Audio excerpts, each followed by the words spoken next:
Wacana vaksinasi keempat atau booster kedua mulai mengemuka sejak beberapa waktu lalu setelah disinggung oleh Wakil Menteri Kesehatan Dante Saxono. Namun di balik wacana itu sebenarnya pekerjaan rumah pemerintah masih belum tuntas karena vaksinasi primer yaitu vaksinasi pertama dan kedua ini juga belum merata dan tuntas di seluruh provinsi di Indonesia. Dan juga persoalan distribusi vaksin yang membuat jutaan dosis vaksin terancam kedaluarsa. Kita akan membahas hal ini bersama sejumlah narasumber yang sudah bergabung bersama kami secara online. Ada pakar virologi Universitas Udayana, I Gusti Ngurah Kade Mardika, dan epidemiolog Universitas Indonesia, Triunis Miko. Dan juga nanti akan bergabung bersama kami ada juru bicara vaksinasi COVID-19 Kementerian Kesehatan, Ibu Siti Nadia Tarmizi. Saat ini kita sudah bergabung dengan Prof. Kade dan juga Pak Triunis. Selamat pagi, Prof. Kade dan Pak Tri. Selamat pagi, Bang Timothy. Terima kasih. Salam sehat juga. Terima kasih sudah bergabung bersama kami. Ini yang kita lihat tadi sudah diceritakan bagaimana sebenarnya capaian vaksinasi kita, baik itu vaksinasi pertama, kedua maupun booster. Kalau yang pertama ini sebenarnya ya cukup membahagiakan tentu saja karena hampir 100%, hanya tinggal sekitar 9 atau 8% lebih yang harus dicapai. Tapi terus terlihat semakin memelan begitu upaya vaksinasi untuk khususnya vaksin kedua dan juga apalagi booster yang belum mencapai 5% dari penduduk. Nah, mungkin Prof. Kade bisa menggambarkan pentingnya booster ini bahkan sampai kita sudah mulai pada pembahasan booster kedua saat ini, Prof. Kade. Ya, saya mungkin sedikit berbeda sedikit Bang Timothy. Pertama bagi saya secara ilmiah ya, secara saintifik, vaksin lengkap 2 kali mestinya cukup. Itu satu poin ya. Dan itu yang mestinya dikejar oleh pemerintah. Yang kedua, jadi resiko meninggal dunia dalam gelombang Omikron yang masih berlangsung saat ini, yang mulai data saya sekitar 20 Januari 2002 baru mulai, resikonya itu adalah pada lansia dan komorbid. Perhatikan. Dan 70% diantaranya belum divaksin.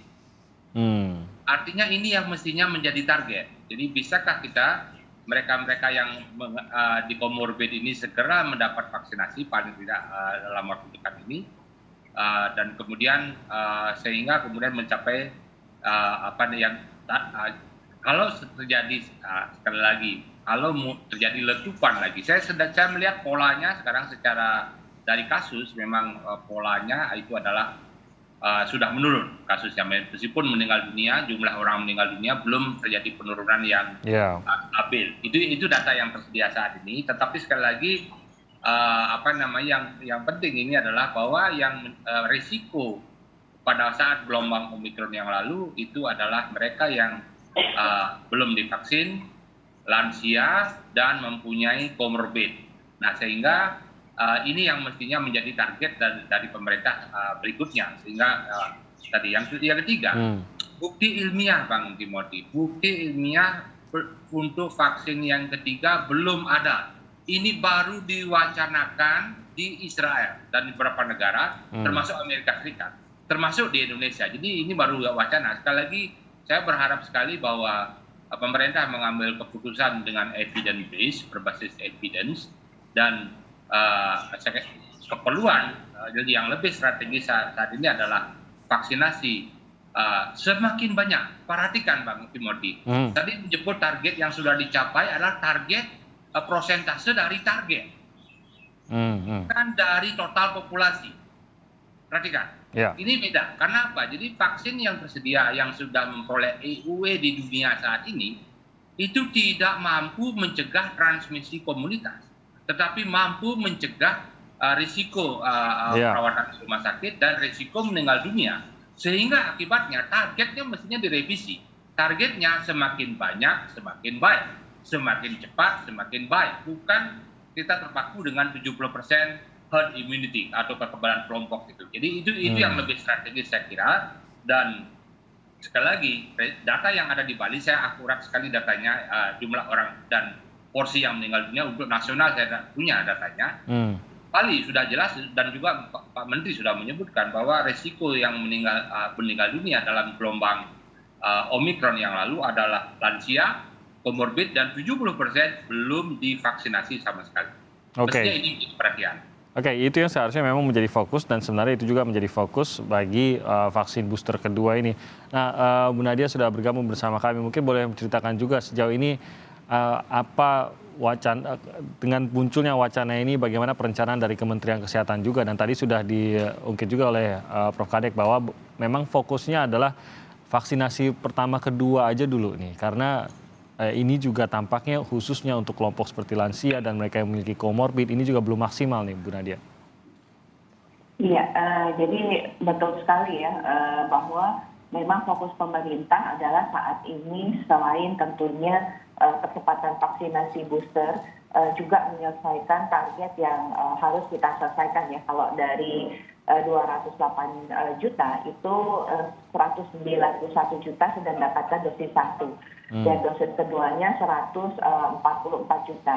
Tapi kita juga mengidentifikasi ada sekitar 20,8 juta masyarakat yang sudah terlewat dari jadwal dosis vaksinasi keduanya. Nah, jadi ini kelompok harus segera kita kejar ya, supaya jangan sampai terlewat dari 6 bulan, di mana kalau sudah terlewat dari 6 bulan dari jarak waktu dosis kedua, maka mereka harus mengulang dari pertama. Untuk dosis keempat ini memang kita ketahui sudah ada beberapa negara yang memberikan walaupun secara terbatas ya, misalnya kepada mereka yang memiliki keterpaparan sangat tinggi seperti tenaga kesehatan ataupun juga pada lansia ya. Tapi kita lihat bahwa di gelombang ketiga ini, walaupun banyak tenaga kesehatan yang relatif tertular atau positif, tapi tidak seberat atau kondisinya seperti pada waktu kita menghadapi varian Delta. Jadi memang yang paling penting sekarang adalah untuk kita bisa menekan laju kasus ini adalah vaksinasi. Jadi vaksinasi yang dosis 1, dosis primer, kemudian memastikan sasaran yang harus mengulang dosis 1 karena sudah terlewat, ini yang menjadi prioritas kita, sambil juga vaksinasi booster. Karena vaksinasi booster ketiga ini kan 208 juta lagi nih sasarannya. Artinya kurang lebih sama seperti sasaran kita di awal pada waktu kita melakukan vaksinasi primer.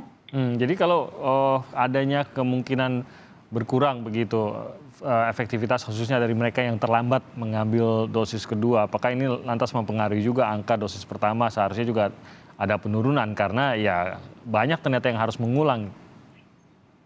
Ya, ini yang tentunya kita harapkan tidak terjadi ya, karena prinsipnya untuk membentuk pertahanan bersama lah ya, seperti itu adalah semua orang sudah mendapatkan vaksinasi secara lengkap, supaya tadi yang disampaikan Pak Kadek bahwa kita jangan membuat celah-celah untuk virus tadi bisa kemudian berkembang dan bahkan bermutasi ya. Nah itu artinya semua yang ada celah tadi, termasuk yang belum mendapatkan vaksinasi ataupun vaksinasinya terlambat, itu yang harus kita segera tutup supaya efektivitas atau efikasi daripada vaksin yang ada di dalam individu maupun di dalam masyarakat itu sesuai dengan apa yang sudah kita perhitungkan ya.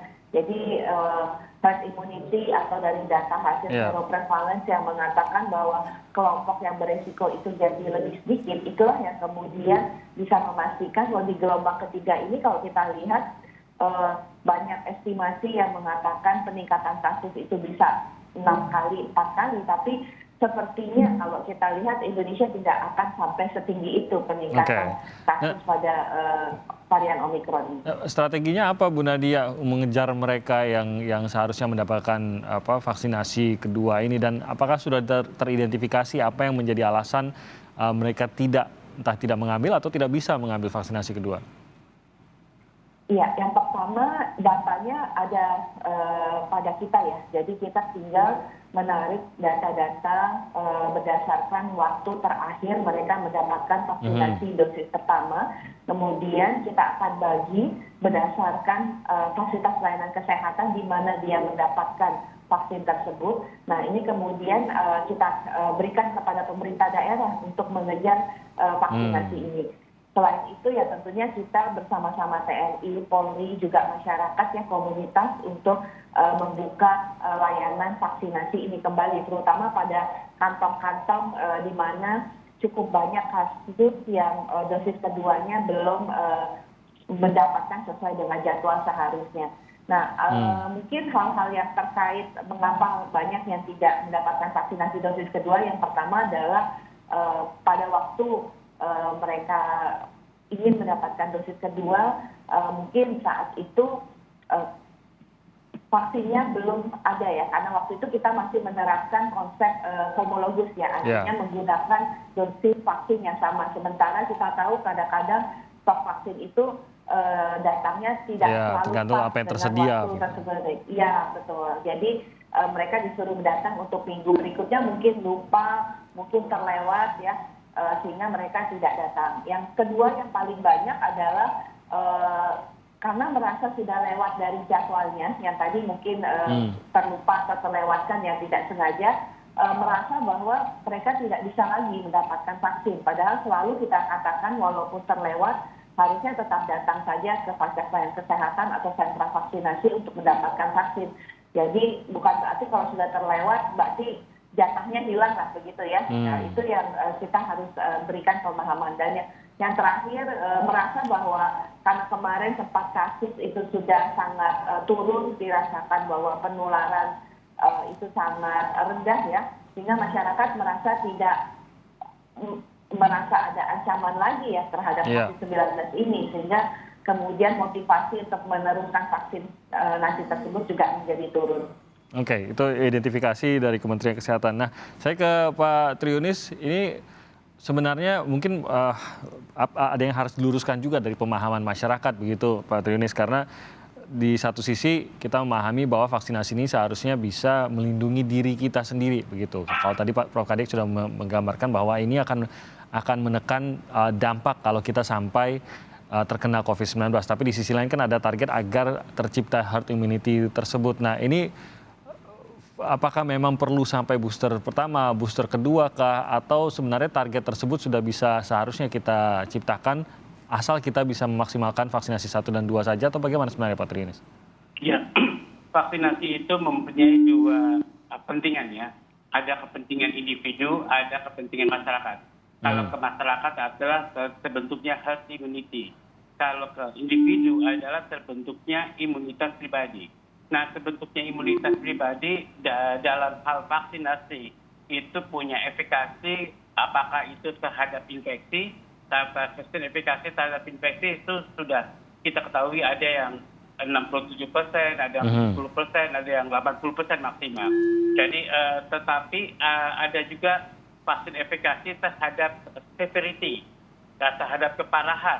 Jadi kita tahu bahwa vaksin efikasi terhadap keparahan individu itu memang sangat besar ya, lebih besar dari vaksin efikasinya untuk melindungi mereka terhadap infeksi.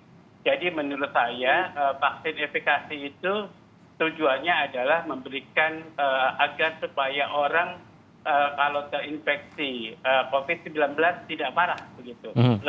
Lebih pada itu dibanding kalau tidak terinfeksi. Jadi kalau tidak terinfeksi pada setiap varian itu akan menurun vaksin efikasinya. Jadi menurun sampai 20% bahkan. Jadi menurut saya itu harus dipertimbangkan. Yang pertimbangan kedua, apakah perlu diberikan dosis booster, baik itu ketiga atau keempat begitu. Jadi itu menurut studi-studi untuk booster ketiga itu memang ada penurunan antibodi.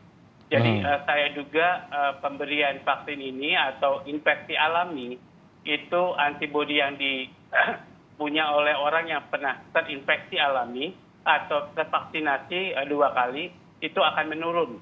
Jadi imunitasnya ini akan terbentuk dalam jangka panjang aja, short term immunity. Jadi kalau short term immunity itu 1 sampai 3 tahun. Jadi menurut saya pasti kalau untuk vaksinasi COVID harus diulang 1 sampai 3 tahun berikutnya. Nah, menurut saya booster ketiga itu harus kemudian dipertimbangkan apa yang perlu diberikan. Nah, booster keempat ini harus hati-hati. Kalau menurut saya harus ada studi yang baik tentang kadar antibodinya. kapan tepatnya booster keempat diberikan, dan kemudian juga diikuti berapa lama. Jadi booster ketiga itu harus juga diikuti berapa lama antibodi yang akan bertahan di dalam tubuh orang yang sudah mendapat booster ketiga. Jadi kalau itu diikuti, maka booster keempat akan tepat diberikan pada setelah berapa lama dia mendapat booster ketiga, dan kemudian berapa lama lagi juga harus diikuti, begitu, Mas. Benar tidak, Pak Triunis, kalau misalkan saya mengambil logikanya, berarti vaksinasi 1-2 memang mencoba mencapai kedua target yang tadi Anda sebutkan gitu. Tapi memang masuk ke booster pertama dan kedua, ini lebih mengarah kepada perlindungan pribadi dibandingkan dengan perlindungan masyarakat, karena seharusnya perlindungan masyarakat itu sudah tercapai di vaksinasi 1-2, tapi ini lebih kepada pilihan pribadi lepas pribadi apakah memang mau perlindungan lebih atau tidak gitu di booster 1 dan 2 ini. Herd immunity menurut saya itu masih debatable. Artinya yang 70% cakupan vaksinasi dosis kedua itu sebagian ahli mengatakan tidak akan terbentuk herd immunity, kemudian sebagian ahli mengatakan ya pasti akan terbentuk. Nah, tapi herd immunity bukan hanya karena vaksin, karena infeksi alami juga mungkin akan terbentuk herd immunity. Jadi di negara kita menurut saya infeksi alami berperan sekali dalam meningkatkan herd immunity. Kemudian ya sekali lagi bahwa herd immunity untuk infeksi alami saya pikir tidak terbentuk. Jadi saya pikir perlindungan terhadap severity itu lebih terbentuk dibanding perlindungan terhadap infeksi atau penularan COVID-19. Jadi menurut saya ya dengan infeksi alami dan vaksinasi itu akan memberi perlindungan terhadap severitas atau keparahan orang terhadap infeksi COVID-19, Mas. Oke, kita akan bahas lebih jauh lagi dan pasti banyak masyarakat yang bertanya begitu. Apa dampaknya ya kalau ini harus berlanjut terus booster 1, booster 2 atau bahkan akan ada booster-booster lainnya ke depannya. Kita akan bahas lebih lanjut usai jeda berikut ini. Tetap